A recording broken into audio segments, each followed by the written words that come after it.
Hi everyone. Today we'll be presenting on Trainspotting.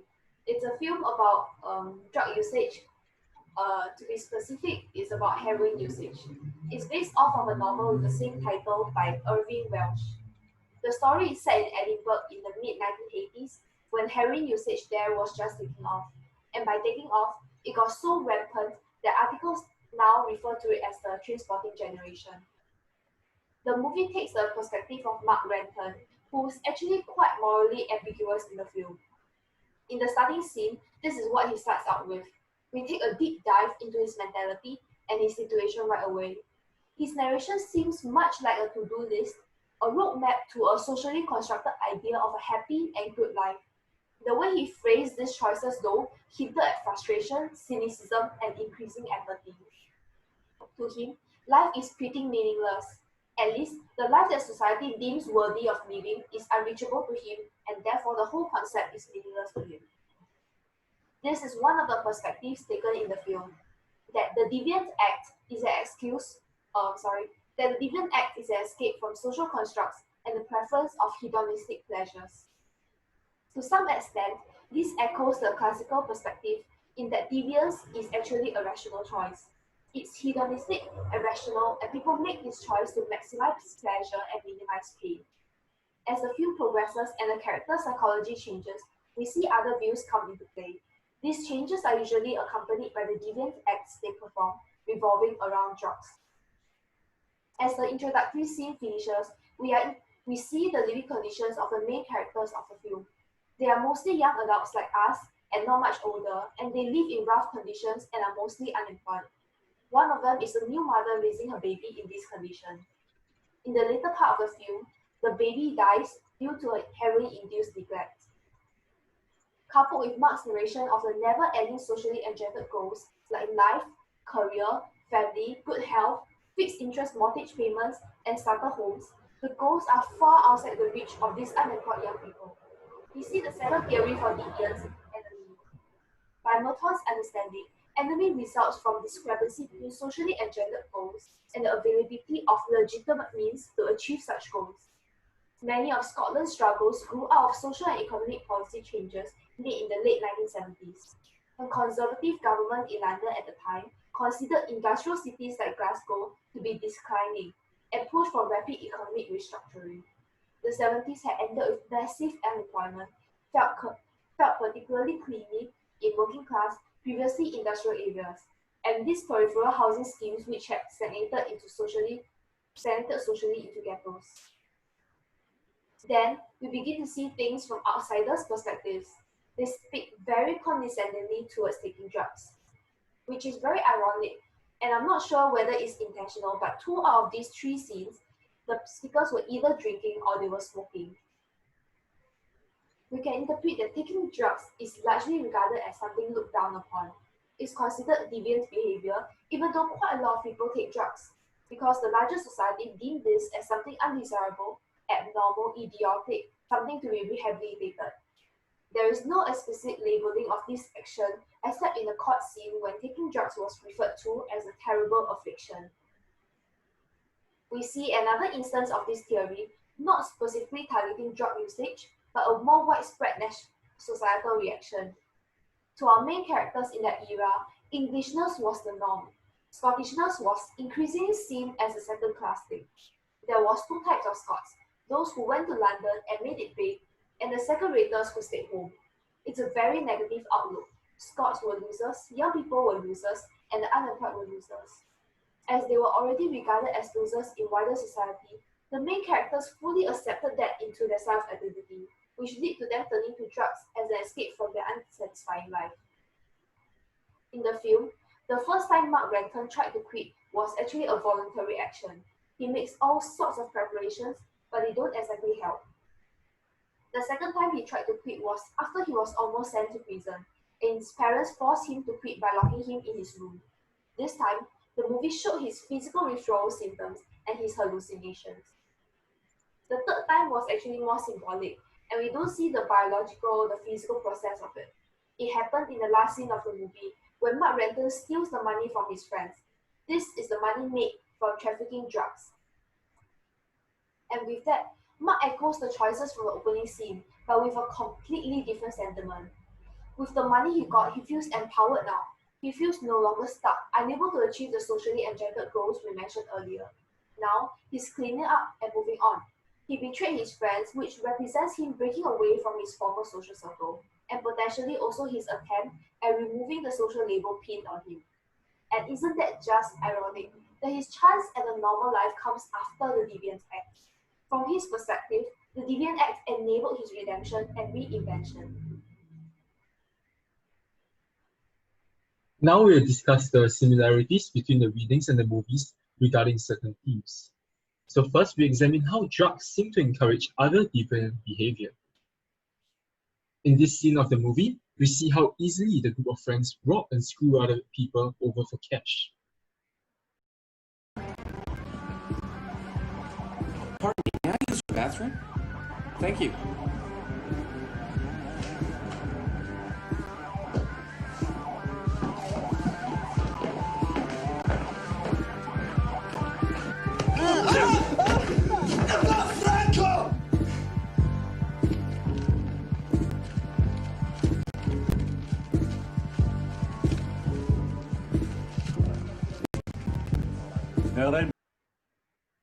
Now contrasting this to the reading, we also see how Primo and Caesar both enjoy telling tales about their acts of violence. At the start, Primo, when talking about how he robbed a Mexican, he not only went into great detail about how he took the golden ring from the Mexican, he also explained how he would have easily stabbed him had the Mexican not handed him the ring. We see how drug usage encourages other forms of deviance. It seems that the desperation for the next high easily overpowers any moral compass. Any hurt or pain that the characters feel over the decisions is easily numbed after experiencing the next high, which Mark Renton proclaims as better than any orgasm. Next, regarding the theme of friendship, we see in the movie, we see the strong ties that this group of deviant friends share. Mark kept taking back his friends after moving to London despite his multiple misgivings about them. Since I last saw him, Sick Boy had reinvented himself as a pimp and a pusher, and was here, he said, to mix business and pleasure, setting up contacts, as he constantly informed me, for the great skag deal that was one day going to make him rich.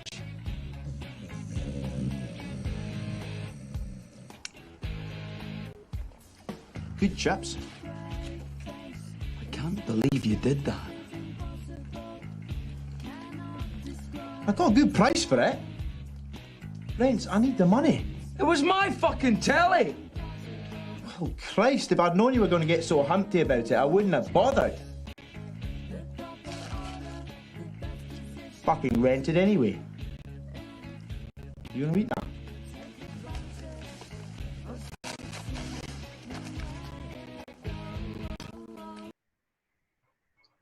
To contrast this to the reading, Primo easily shares his drugs, wealth, and liquor with his friends.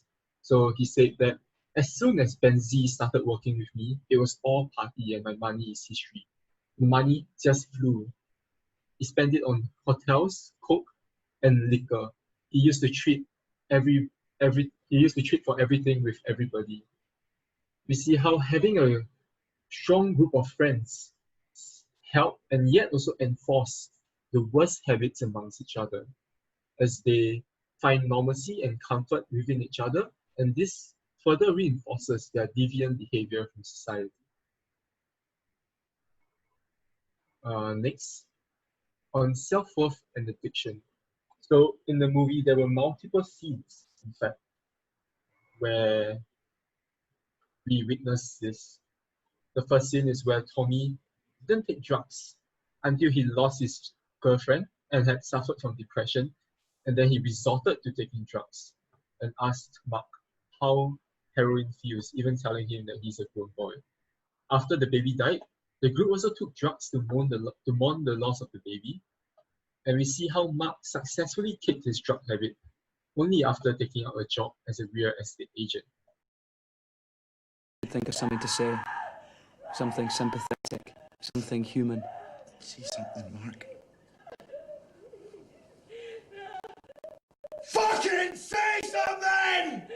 Huh?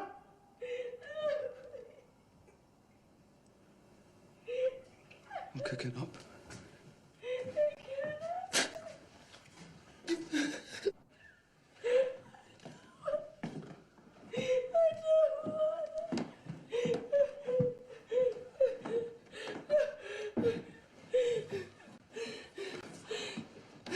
Kick us up a short rent.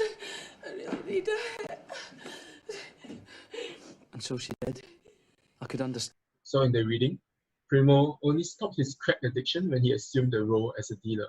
Similarly, Benzi also kicked his crack habit after assuming a role as a street seller.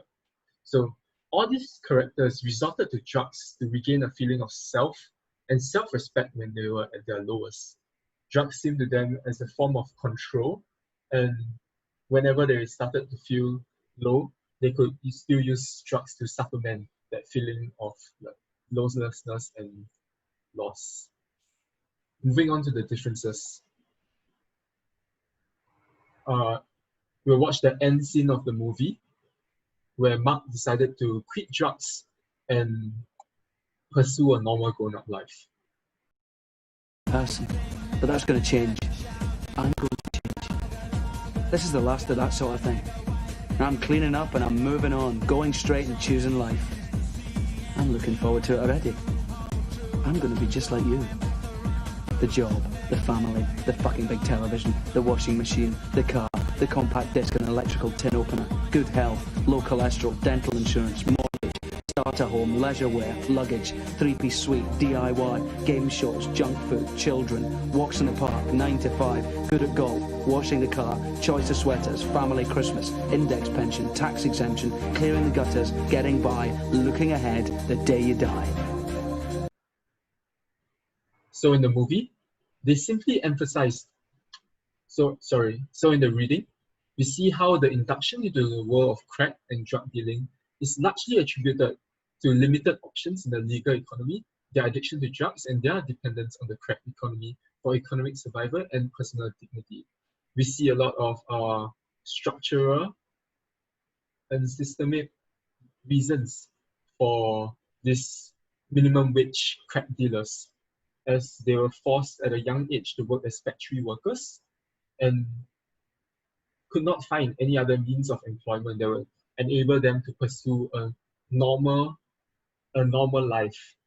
However, in the movie, we see that they rebel against this very normal life that Primo and other crack dealers were seeking.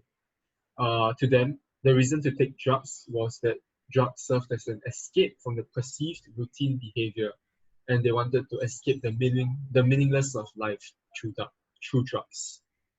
In fact, Mark only decided to quit drugs after realizing the circular nature of it, and finally he decided to pursue a normal grown-up life as set out by society. And that brings us to the end of our presentation. Thank you.